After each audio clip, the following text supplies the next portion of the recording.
카드를 가지고 운동을 형성하는데 앞으로 더 큰 사람들이 함께 하면서 개헌운동도 그렇고 함께 할 수 있으면 좋을 것 같습니다. 그러면 지금 국민주도하는 개헌, 국민주도 개헌운동을 하고 계시는 이 정정화 상생사회 2001선언 상생소리 단장님께서 개헌의 전망 그리고 시민의회에 대해서 말씀해 주시겠습니다. 큰 박수로 맞이해 주십시오.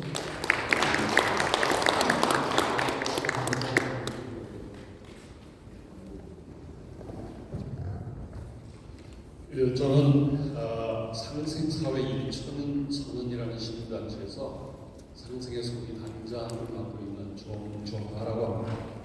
제가 오늘 드릴 말씀은 개헌이 주제입니다. 개헌을 하되 국민이 주도하는 개헌을 하자는 요지입니다.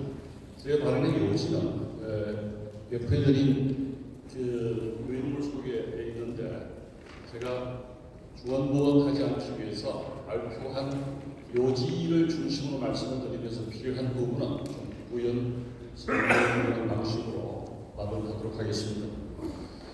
다 아시겠지만 개헌은 우리 시대적인 소명이자 정치개혁의 관건입니다. 모든 것들이 개헌을 통해서 접견되어 있기 때문입니다. 최근 우리 사회의 거대 양당의 극단적인 대결 정치와 대통령의 자전 거부권 행사로 국민들의 피로감과 정치 혐오가 극도에 달해 있는 상태입니다. 선거제도 개혁을 위한 논의는 여야 모두 기득권 지키기만 급급하고 민생도 정쟁의 대상으로 전락하고 있는 회행의 한국 정치를 우리는 매일 보도를 통해서 접하고 있습니다.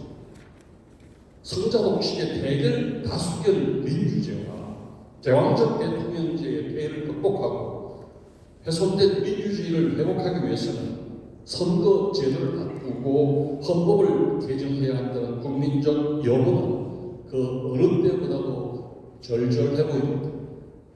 우리 헌법 제1조 제2항에 명시된 천명된 국민주권을 되찾기 위해서는 국민이 직접 정치 현안의 해법을 제시하는 직접 민주주의를 강화해야 된다는 목소리도 빗발치고 있습니다.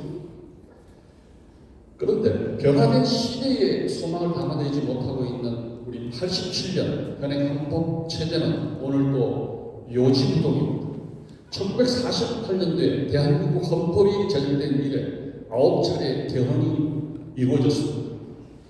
그 개헌의 내용을 보면 그때마다 최고 권력자의 의지대로 바꾸거나 정치인들이 적당히 타협하는 선에서 개헌이 이루어져 왔습니다. 그 중에서 4.19 혁명으로 단행된 3차 개헌과 60 민주화 항쟁이 이끌어낸 9차 개헌에서는 국민의 여망이 상당 부분 반영되었다고 평가되지만 그렇다고 해서 국민이 주도한 개헌은 아니었습니다. 여론조사에 보면 개헌에 찬성하는 국민들이 거의 70%에 육박하고 있습니다. 그리고 그 개헌의 방향성에 대해서도 어느 정도 국민적 공감대가 형성되어 있는 것으로 보여집니다. 제왕적 대통령으로 불리는 권력 구조를 개편하자. 그리고 국민의 기본권을 확대하자. 과단 중앙 집권제를 지방 분권형 국정운영 시스템으로 전환하자. 좀 전에 임진철 의장님이 말씀하신 마을공학 이런 내용도 포함되어 있는 거죠. 그리고 국민 바람, 국민 소환과 같은 직접 민주제를 도입해서 강한 민주주의를 구현하자는 것이 대체적인 방향인 것 같습니다. 그래서 2018년 3월에는 문재인 대통령께서 이 같은 방향의 개헌안을 발의했지만 국회에서 당시 야당이 표결에 불참함으로써 무산되었습니다. 2020년 3월에도 여야 국회의원 146명의 발의로 원포인트 개헌안이 이루어졌습니다. 헌법을 국민들이 발안할 수 있는 제도에 원포인트 개헌안이 발의했지만 이 역시 국회 문턱을 넘지 못했습니다. 박근혜 대통령도 탄핵에 입각해서 개헌을 얘기했고 역대 국회의장들을 보면 단골 메뉴로 개헌을 얘기하고 있습니다. 지금 국회의장도 취임해서 지금까지 줄기차게 개헌을 주창해 왔습니다. 그러나 대화는 여전히 현 상태에 머물고 있고 현재와 같은 우리 정치 상황에 비춰볼 때 개헌을 국회에 맡기는 것은 하늘의 별 따기보다 더 어려운 상황이라는 것이 저의 판단입니다. 그렇다면 어떻게 개헌을 추진할 것인가? 돌파구가 있는가? 해답이 있습니다. 시민의회입니다. 개헌은 이제까지는 정치권이나 일부 전문가들이 주도하는 것으로 생각해왔습니다. 그러나 시대가 바뀌었습니다. 촛불 항쟁 이후에 정치 개혁에 대한 국민의 열망은 그 어느 때보다도 뜨겁습니다. 국정의 운영 방식도 우리는 이제까지 패러다임이 거버넌스로 바뀌어왔다고 했습니다. 그러나 이제는 협치, 거버넌스에서 시민 권력의 시대로 패러다임이 바뀌고 있습니다. 따라서 개인도 국민 참여에서 국민 주도로 전환되어야 합니다. 2017년에 국회에서 개헌 절차법이 마련이 되었습니다. 물론 제정은 되지 못했지만 그게 개헌 절차법에 있는 내용을 보면 국회 개헌특위 산하에 전문가들로 구성된 자문위원회와 이와 별도로 헌법개헌 시민회의, 시민의회가 아니고 200명에서 300명 정도 이 무작위 추출 방식으로 헌법개헌 시민회의를 구성하자는 내용이 있었습니다. 물론 제정되지는 못했죠. 그러나 그때의 시민회의의 역할도 국회가 개헌회의가 마련한 기초안에 대한 의견을 제출하는 자문적 역할에 거쳤지 국민이 주도한 개헌이 아니었습니다. 이제는 국민이 주도하는 개헌으로 나가야 된다는 것입니다. 최근에 영국, 프랑스, 아일랜드, 북유럽을 중심으로 소위 시민의회를 통해서 정치 개혁을 하는 바람이 봄처럼 일고 있습니다. 앞에 여러분들께서 시민의회에 대해서 말씀을 드렸습니다만 제가 좀 더 부연 설명을 하자면 수기민주주의 방식으로 우리에게 익히 얽혀져 있는 것이 소위 시민배심원제, 합의회의, 공론조사, 프레밍세 등등이 있습니다. 이런 제도들은 1980년대부터 도입되어 왔고 우리나라에서 공론조사는 여러 차례 이루어져 왔죠. 대표적인 것이 신고리 오리고기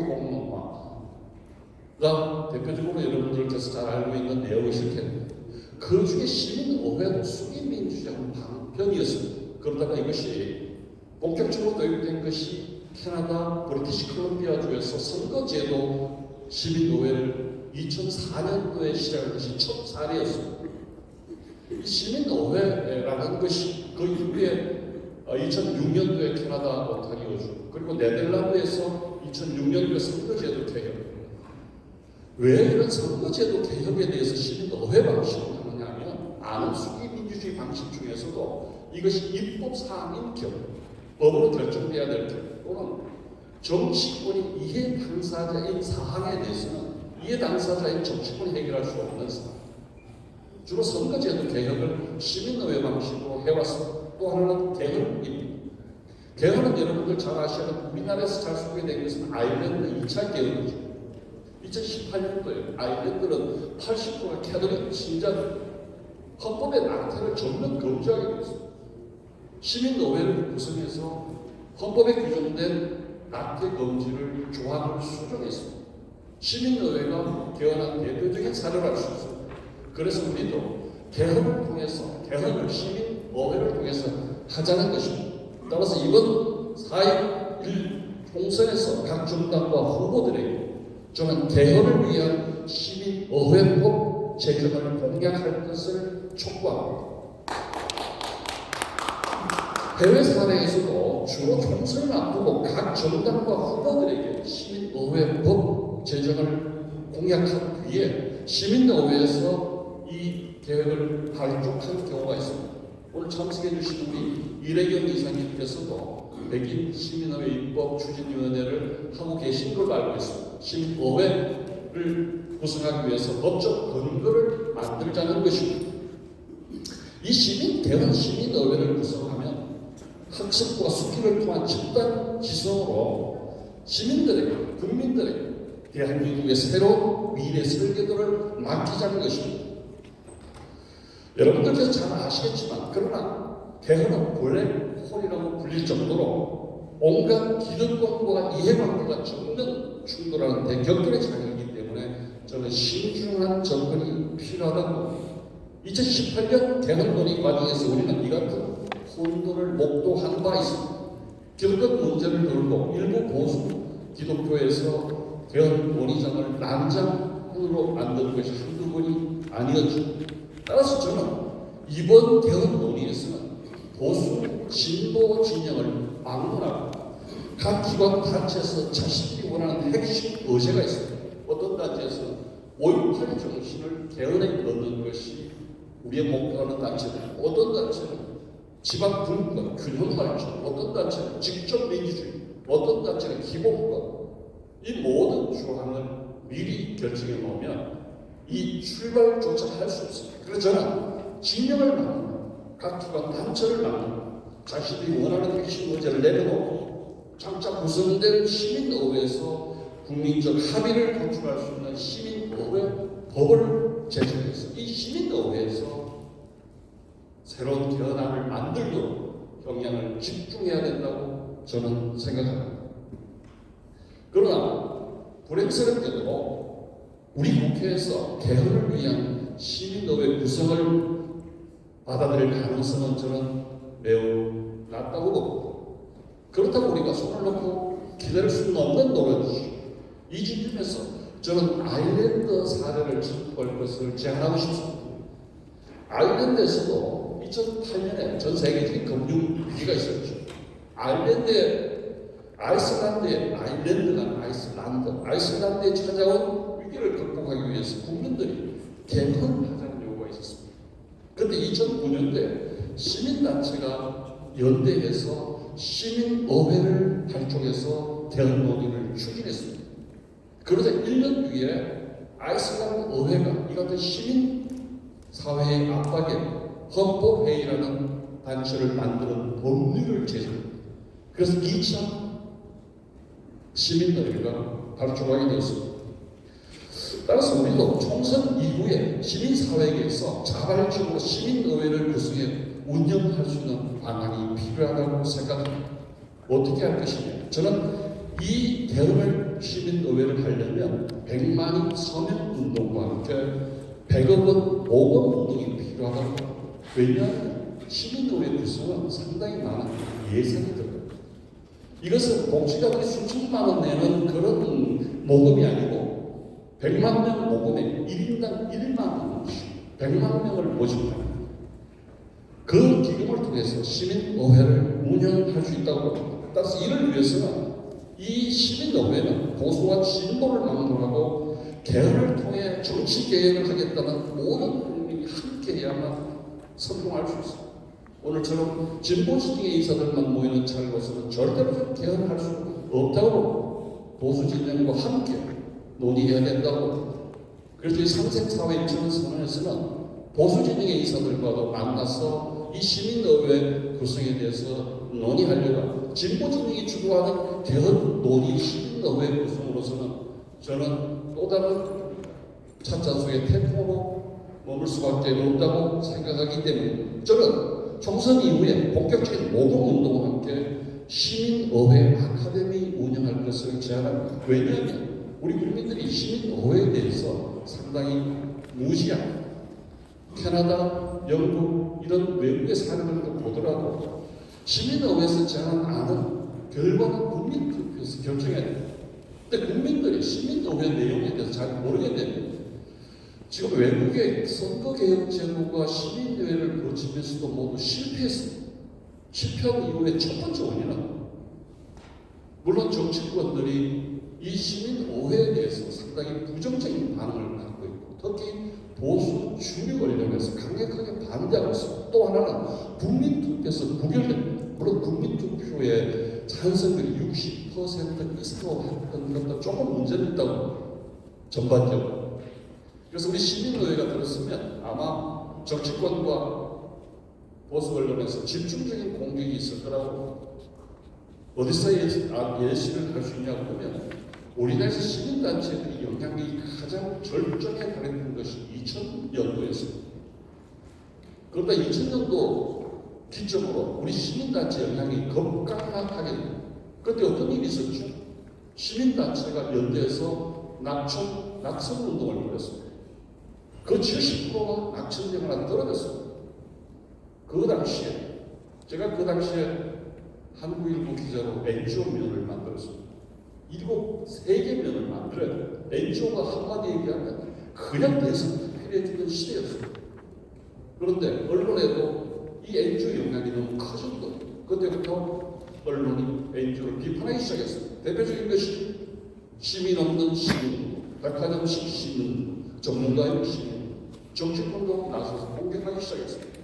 그 이후에 시민운동의 정치권 진입이 시작되면서 우리 시민단체의 영향력이 줄어들기 시작했습니다. 이런 전례를 보건대 시민의회가 구성되면 아마 그런 공격이 집중적으로 일어날 것으로 예상됩니다. 따라서 저는 진보진영 인사들께서 보수진영과 손을 잡고 시민의회를 이끌지 않으면 저는 성공하기 어렵다 이렇게 생각합니다. 그래서 시민의회 아카데미가 필요하고요. 한편 17개 시도별로 100만 명 서명 운동을 하려면 전국적인 조직이 없으면 이루어질 수 없습니다. 그래서 17개 시도별로 지역 공론화를 병행해서 개헌을 범국민운동으로 성화시켜야만 가능합니다. 그래서 제가 오늘 마무리할 발언의 요지는 한마디로 이렇게 정리하겠습니다. 국민 주도의 헌법 개정안을 마련할 시민의회법을 제정합니다. 이것이 이번 총선에 우리가 요구해야 될 사항이라고 생각합니다. 감사합니다. 네.